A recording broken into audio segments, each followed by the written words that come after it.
Hello, my name is Rodney Giacomelli, and I'm the Director of Security here at Peabody. On behalf of the staff of the Campus Security Department, I'd like to welcome you to the campus and to the Peabody experience. My officers and I are dedicated to ensuring that you have a successful and safe experience while at Peabody. You're about to view a presentation regarding security at Peabody. Now I'd like to share some information with you that will help you to be safe while at Peabody. First, I want to provide an overview of the Campus Security Department. We have 15 full-time and 14 part-time employees, including supervisors, officers, dispatchers, and a greeter at the main entrance. 5 of our officers are active or retired Baltimore City firefighters, all of whom have EMT or paramedic certification. On many evenings during the academic year, we have an off-duty, uniformed Baltimore police officer patrolling the campus. All of our full-time officers have special police commissions through the state of Maryland, which means that they have arrest powers on campus. We operate 2 Peabody shuttles, a 15-passenger and a 7-passenger van. The shuttles operate every evening during the academic year from 6 p.m. to 3:45 a.m. The vans provide service to approximately a 1 square mile area, providing transport to off-campus residences and other locations. This is a map of our coverage area, which is North Avenue to Pratt Street and from Fallsway to Howard Street. The university operates the Homewood Peabody JHMI shuttle. This shuttle provides service between the Homewood, Peabody, and the East Baltimore medical campuses.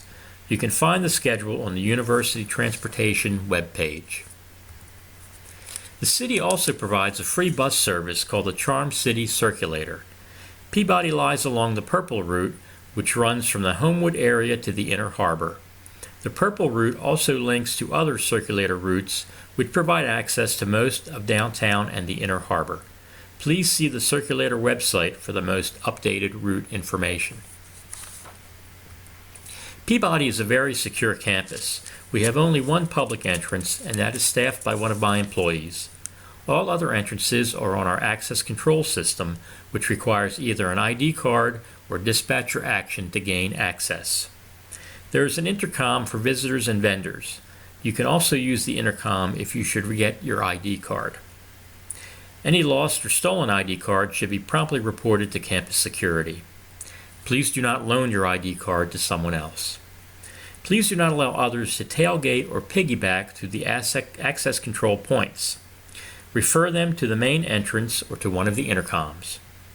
Please follow the rules regarding inviting visitors to campus. There are ring-down phones located at various locations throughout the campus. These phones provide a direct line to the campus security dispatcher. We currently have 143 cameras covering a good portion of campus. The cameras are monitored by our dispatcher, and the recording is kept for at least 15 days. There are several services that we provide to you. We provide bike locks to any students who have bikes on campus. You can pick up your lock in the security office and keep it the entire time that you are at Peabody. If you do keep a bike on campus, please only chain it to the bike rack at the end of the plaza and not to any other structures.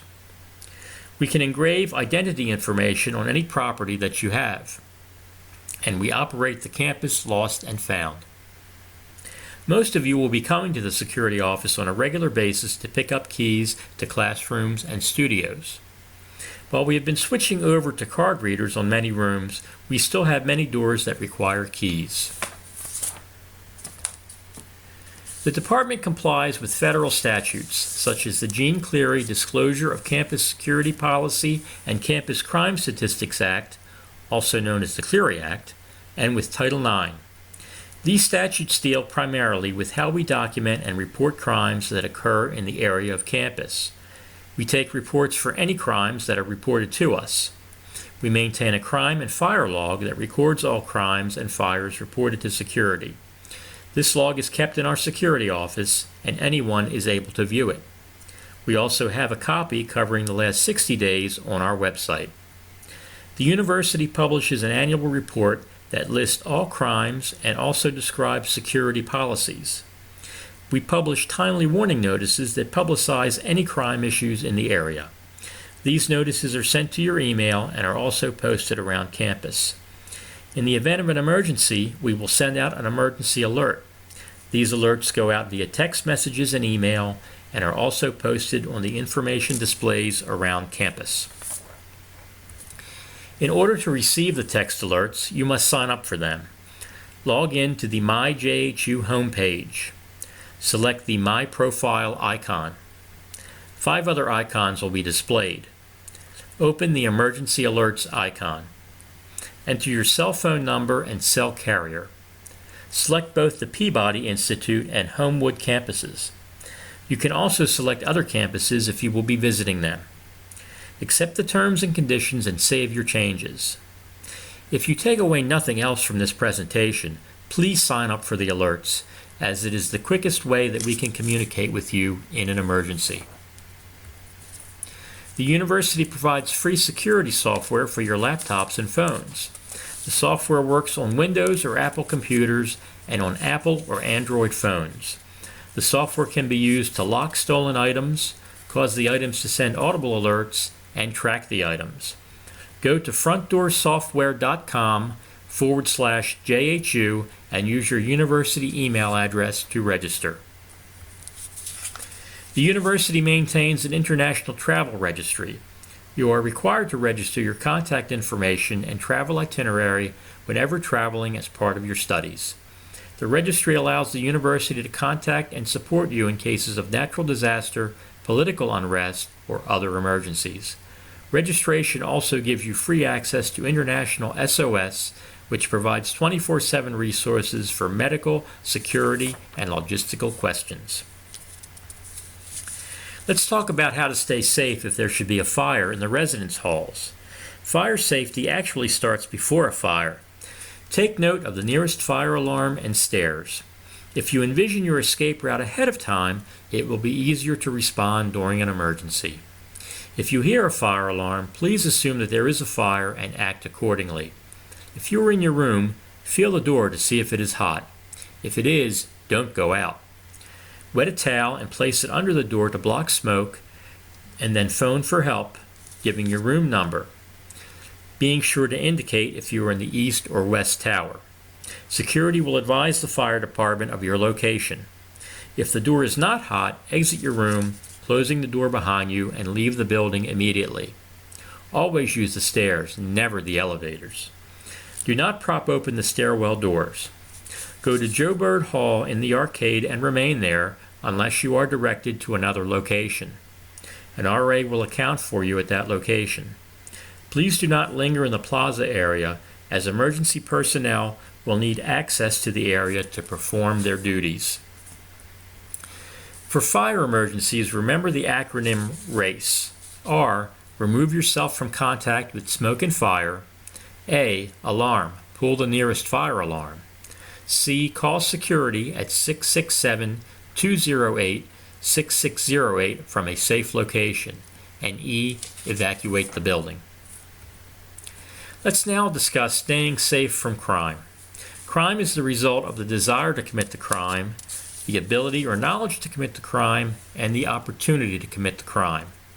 We can't do much about a criminal's desire or ability, but we can limit the opportunity. Here are some tips on how. When on campus, never leave personal property unattended, including in classrooms and practice rooms. As mentioned earlier, please don't allow anyone to tailgate or piggyback through an access control point if you don't know them.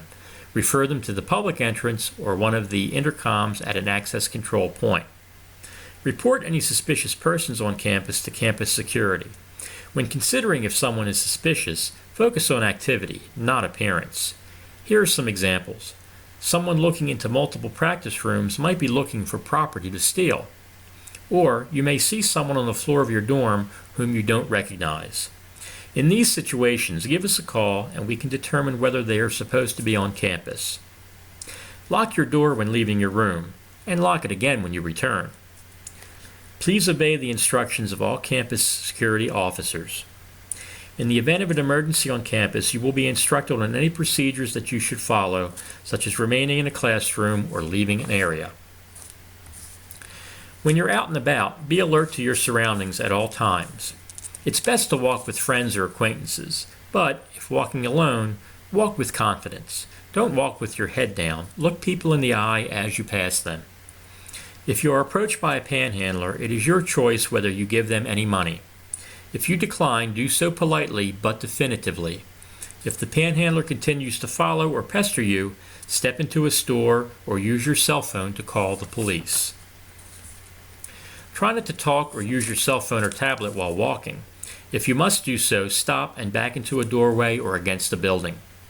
Pay attention to anyone who tries to get close to you while you're using your device, as cell phones and electronic device theft is becoming increasingly common in most cities. Try not to take seats near the doors when using public transportation. Thieves will look for someone near a door with a device so that they can grab it and jump off the bus or train. Don't advertise your property. For instance, using white headphones might tell people that you have an Apple device, even if you don't. Apple products are generally more desired by thieves. Avoid poorly lit areas. Know your destination and route before you go.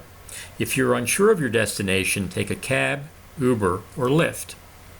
Carry handbags, laptop cases close to your body. If anyone offers to sell you something on the street, politely decline. It probably won't be worth what they are charging, and may be an attempt to steal your money. If someone does try to take your property or threatens you if you do not surrender it, please give up the property. Though most criminals are nonviolent, there are some who may harm you to obtain what they want. If someone tries to force you into a vehicle, do not get in. Yell and fight if you must. If you believe that you are being threatened, yell for help. Call the police if you can. Keep records of your phone and credit card numbers in a safe place, meaning not on your phone or laptop. You will need to call providers or banks if these items are stolen. Don't carry large amounts of cash with you. Take only what you will need until you return home. Trust your instincts. If you feel that you might be in danger, leave the area. If you are a crime victim, try to remember as many details about the suspect as possible. You will be receiving additional training regarding active shooters, but I wanted to share some information with you in this presentation. First, I'd like to show you a brief video that will tell you what to do in an active shooter situation.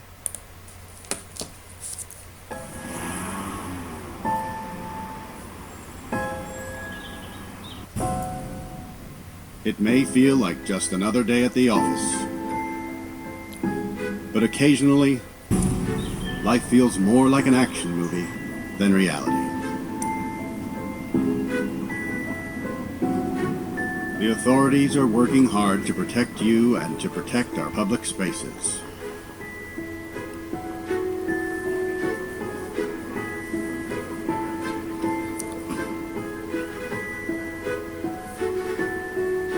But sometimes bad people do bad things. Their motivations are different. The warning signs may vary, but the devastating effects are the same. And unfortunately, you need to be prepared for the worst.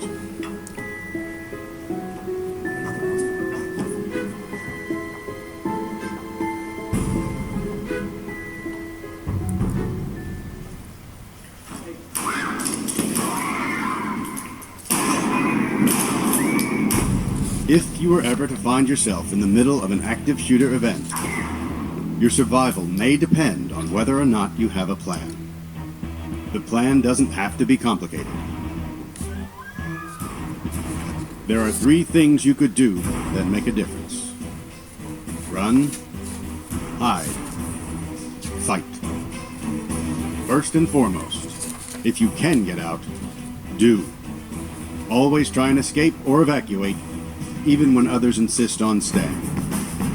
Encourage others to leave with you, but don't let them slow you down with indecision.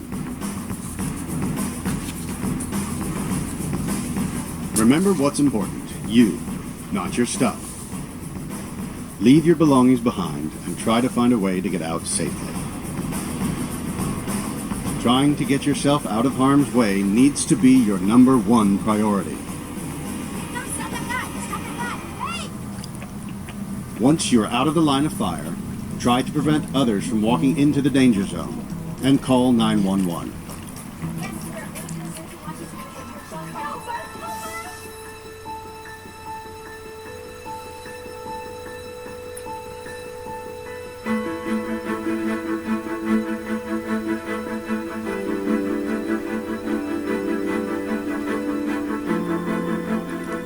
If you can't get out safely, you need to find a place to hide.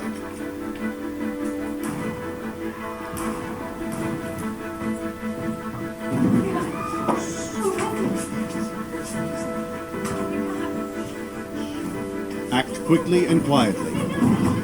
Try to secure your hiding place the best you can. Turn out lights, and if possible, remember to lock doors. Silence your ringer and vibration mode on your cell phone. And if you can't find a safe room or closet, try to conceal yourself behind large objects that may protect you. Do your best to remain quiet and calm.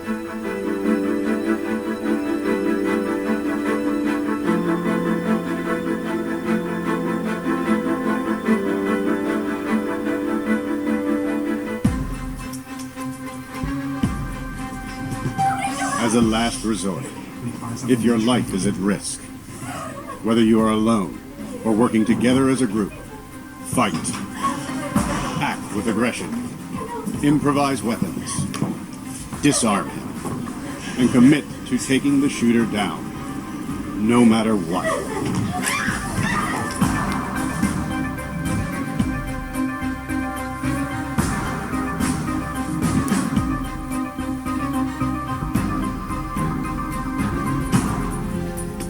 Try to be aware of your environment.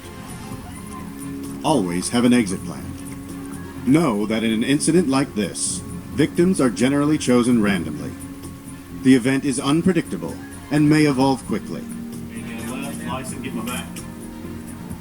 The first responders on the scene are not there to evacuate or tend to the injured. They are well trained and are there to stop the shooter.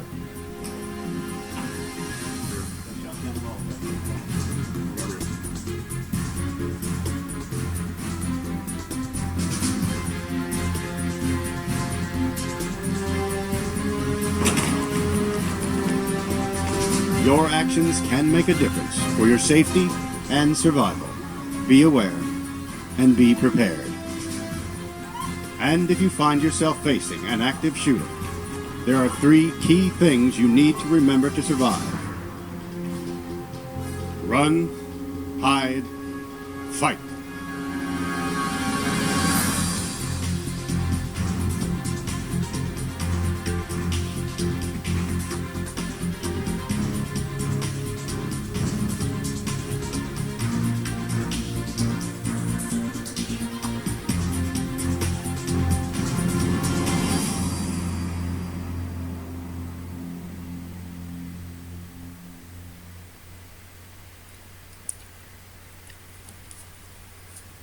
If you are ever in an active shooter situation, please resist the urge to run toward police officers as they are clearing an area. The officers will give you clear and concise instructions on what they want you to do. My security officers will help to evacuate you during an event like this, but be aware that they will not be able to go directly to where the suspect is since the security officers are unarmed.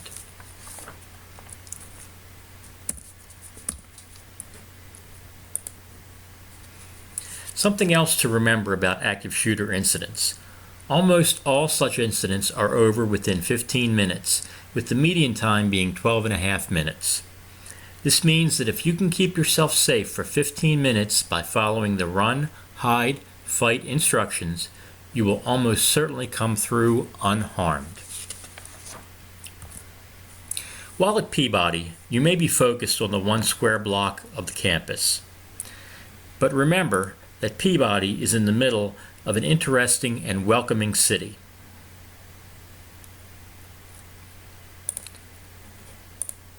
There are many fun and interesting things to do in Baltimore, and you should take the time to do them. By remembering this presentation, you can do so safely. Here is important contact information. You can find more information, including a copy of this presentation, on the Campus Security Department website, located at www.peabody.jhu.edu/campus-security/index.html. Thank you for your attention. Please let my officers and I know if there's anything we can do for you. If you should have any questions or problems regarding campus security, you can reach me by my email at rgiacom1@jhu.edu. I'd like to wish you all a successful and safe experience here at Peabody.